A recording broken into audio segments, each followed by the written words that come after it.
Okay, so Unhaul number 1. Hey everyone, hi, welcome back to my channel. Today I'm going to be sharing an Unhaul, which also feels like a bit of confessions because they are books that a lot of them are DNFs. There are some that are DNFs, and I have not quite admitted that I've started these books and DNF'd them yet here on camera. So yeah, so we're gonna dive right into confessions and unhauls, and I'm gonna stay strong, okay? Sometimes when I show my unhauls, sometimes I don't do very many of them, but sometimes when I show the collection that I'm weeding, the internet comes out, people come out, and y'all are not just like the internet, like people, y'all real people. Y'all are real to me. So many of you, I know your little commenter personalities, and you're all just great. I'm feeling silly right now. My goodness, rein it in, girl. And what happens is that I will be like, maybe I shouldn't. Maybe I should keep that book. And I'm like, no, girl, no. I'm sticking with it. I'm not keeping these books. Even if the internet is like, I love it so much, I'm gonna be like, no, look, no. They're not right for me. They're going. Okay, so confessions time. All right. So if you are new to oh my gosh, Shelly. If you are new to my channel, then hi, welcome. My name is Shelly, and sometimes I am chaotic as all heck. So I'm sorry, not sorry kind of thing. Like, if you like the vibes, I would hope that you will subscribe and stick around. I would love to have you here. I'm not always chaotic for every video, but I am chaotic for some videos. And I guess this might be one of them. And without any further rambling on, let's go ahead and get into the meat of this video. Unhaul number 1. James Clavell's Shogun. I bought this not that long ago. My dog's barking. Shogun by James Clavell. Yes, it was bought a few months ago. Maybe like less than a year ago. And me and a friend of mine got it in our heads that we were going to read it.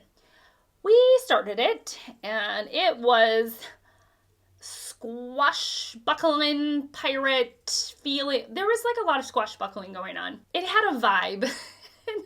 I was just not into it.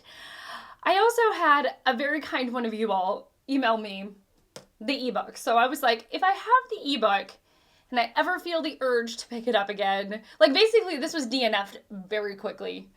It was like, and again, you know, I'm always aware that it just might have not have been my vibe at the moment.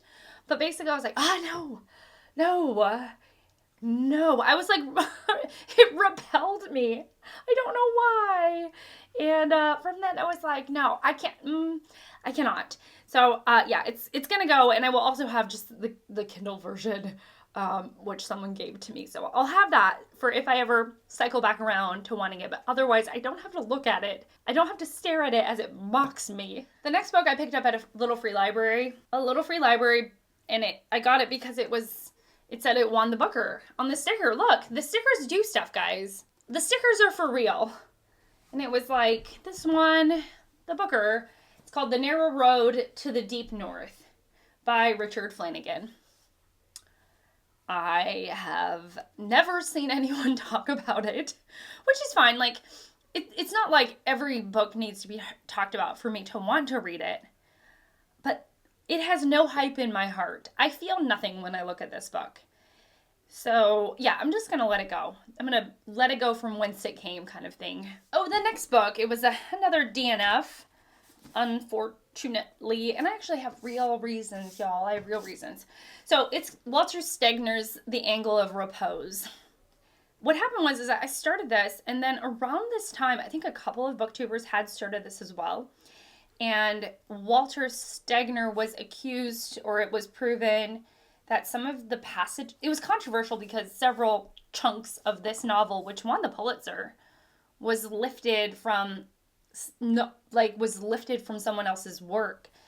And I didn't look too much into it, and maybe I should, but it really kind of put me off to the book. It really put me off to the book. And maybe I did do research at the time. I have like the ghost of a research that I did ages ago, and I found out that that was true, and it just really kind of put an icky flavor in my mouth, and I just like don't want to read it.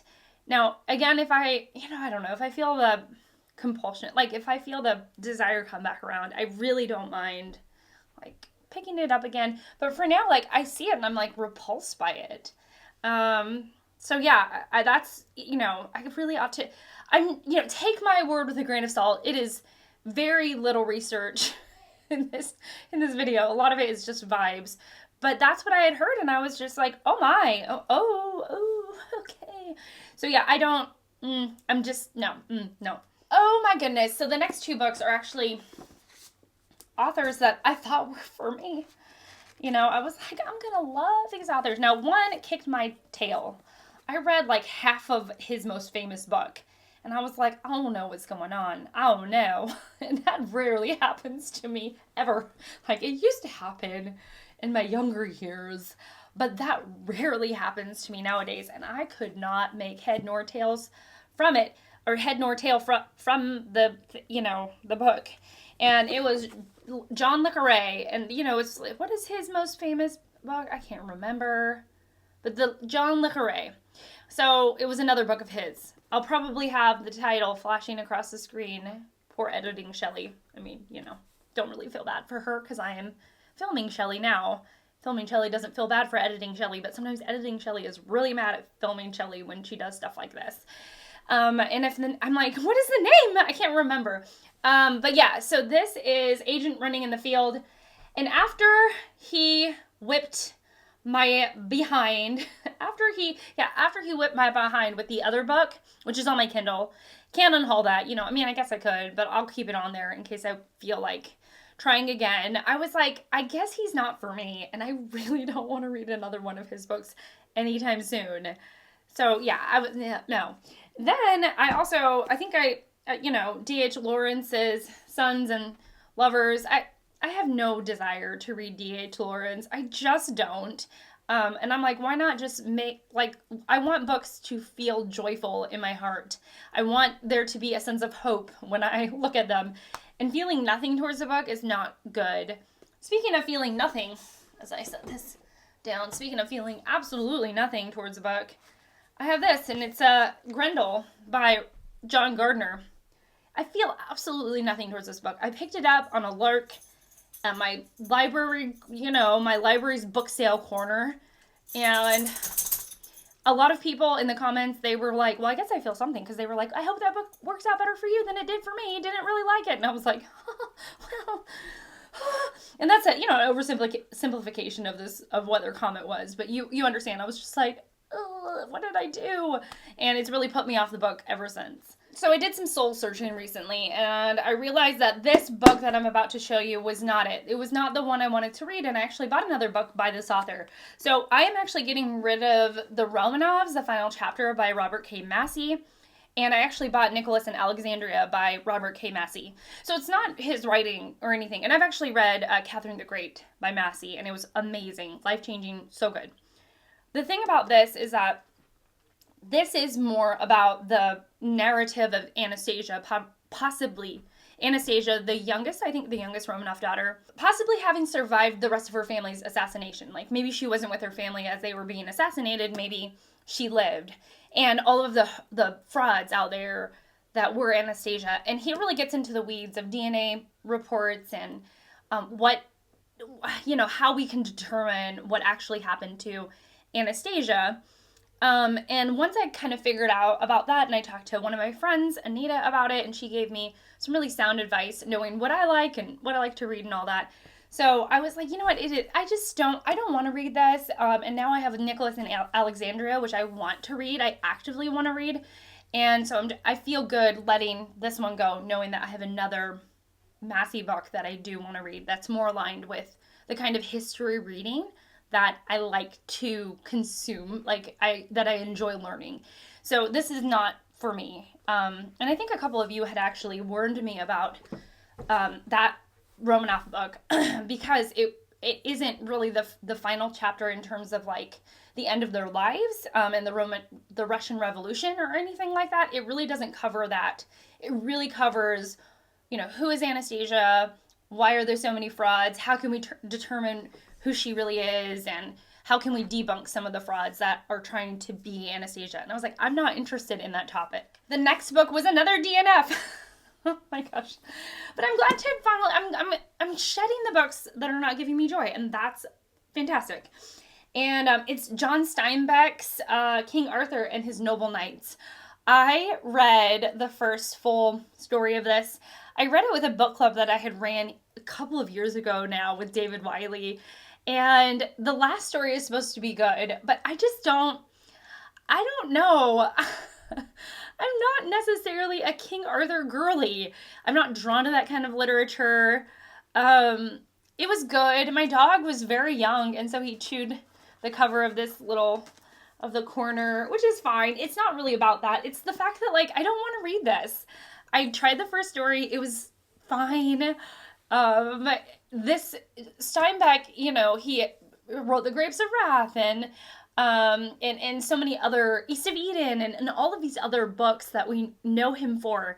And this was one of his more obscure writings, and it was apparently a passion project of his, which appealed to me at the time. And now I'm like, I just don't. I don't want to read it. Another DNF, which I've talked at great length about, and it is Legends and Lattes by Travis Baldree. I tried the first 70 pages of this, and I could not get into it. I literally don't understand why the internet went bananas over this book. No. A couple of books that I finished, but I don't like them enough to keep them. One of which is Old Filth by Jane Gardam. I like this. I like the older protagonist in this. He's reflecting on his life, and you're kind of seeing the pieces of his, his memory and people he's known. They're all kind of coming together. All of that is sort of circulating in his mind. It's a bit of a slippery novel. Going in and out of time, and as we go back in time, we learn more about our main character, and then we get to the present, and it sometimes reveals something that didn't make sense when you're in his backstory. One of those kinds of novels. I know you know what I'm talking about. I liked it. It was a good book, but not enough to keep. Similarly, I really loved, this started off so well, and then it just didn't. It just didn't. It didn't give. It didn't slap. It wasn't what it promised to be. And it is Doc by Mary Doria Russell. My goodness, you can tell that Mary Doria Russell is a brilliant writer. She's so well researched. I really, really, really enjoyed the character of Doc that she created. And just the whole out west feeling. I quite liked it. However, in terms of a cohesive storyline and novel, it didn't quite come together. And actually that goes for the next one that I'm not DNFing, that I'm getting rid of. Same thing goes for The Fraud. This is a Victorian novel by Zadie Smith, a historical fiction Victorian novel. And similar to Doc, it's like she got part of the way there for me. But as in terms of it coming together, it's singing from beginning to end. There was this story that a reader can follow, and there's this story arc, and all of it it comes together as a whole wonderful artistic piece of literature, for both. And you can do it at any level, whether at any, from children's books all the way on up, from the biggest novels to the smallest story books. And these two, it's like they had good threads of ideas. They had good characters. But did it all come together? No, it didn't. It just didn't. And so I am going to get rid of these books for that reason. Finally, I bought this book because I was like, everyone's got to read something by this author. I don't think this is the book for me. It's a behemoth of a book. I mean, it's only 562 pages, but it's like a chunky book in my hands. And I think I'd rather read something else by him than this book. And I own another book by him that I think I would like more. Plus, this book is you can find it everywhere. You can go to any Goodwill and find this book. And it is Freedom by Jonathan Franzen. I had a couple of my friends read this book, and there was some parts in it that they just didn't jive with, and I really respect their opinions. And so I was like, you know what, I'm just going to skip on this particular book. maybe read the corrections because I'm still feeling excited or more excited about the corrections than I am for Frida. And if I get along with Franzen, then I can read more. But for now, where I'm sitting at now, I don't need 2 of his books in my library, in my unread library, when I don't really know how I feel about him. And again, it's like, I think I got this for, I don't know, $1 at Goodwill or $1.50 at Goodwill. And it's, you know, I'm ready to just pass it along. It's in beautiful condition, but I'm ready for it to go. So yeah, that's it. So I have a bunch of books that I'm getting rid of. I feel lighter and brighter. I'm actually keeping track, like written track of my unhaul piles, and I'm feeling really good about that. I think that because of the balance of my life, I'm trying to only buy the amount of books that I've read from my shelves, like read and completed from my shelves, so that the number goes down. And so unhaul is just getting my unhaul like without reading, or DNFs, or just getting my TBR down. And I like that. And that's not the goal. The goal is just to have a collection of books that I feel good about each and every one. I could theoretically pick any book off the shelf and I will feel, whether it be a spark of excitement to like an actual thrill. Like that's the goal.